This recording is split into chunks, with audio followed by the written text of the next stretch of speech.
guys! Welcome back again sa vlog ko ngayon. Ayan, iba-vlog ko ngayon guys yung lakad namin. Pupunta kami guys doon sa beach po. At syempre may konting layo po guys. So kailangan punuin namin yung gasolina sa motor po namin guys. Kailangan i-full tank po namin. So kasama ko guys yung anak ko. So siya po yung magdadrive po. At sinama po namin guys yung classmates po niya. So, bago kami po pupunta guys, so syempre kailangan namin may baon guys.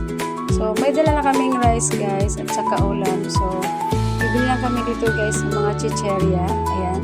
So, at saka yung soft drinks guys. Konti lang guys yung bibili namin. Basta lang meron kaming pagkain na makakain namin pagpunta namin doon. Kasi hindi naman masyadong matagal kami doon guys, saglit lang kami doon guys.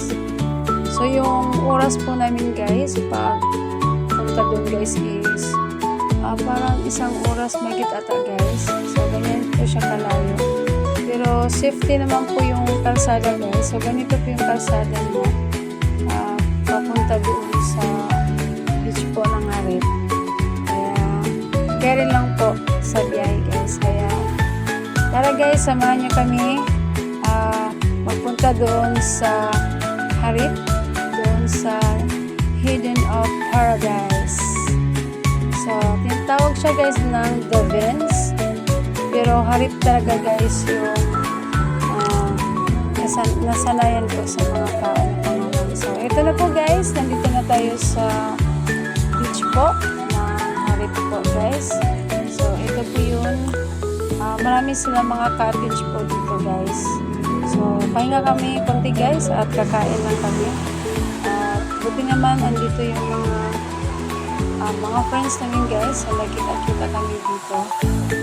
So, pahinga muna saglit guys at maya-maya at maliligo ako ng dagat guys. Maliligo na kami ng dagat.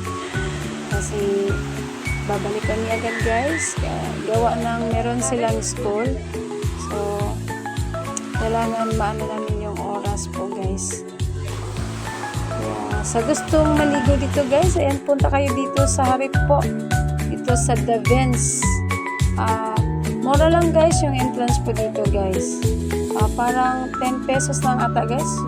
Pero solid yung dagat guys.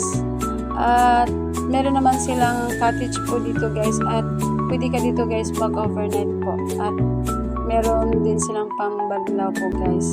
So, hindi po mahirap dito guys. Kaya, thank you guys for watching my vlog.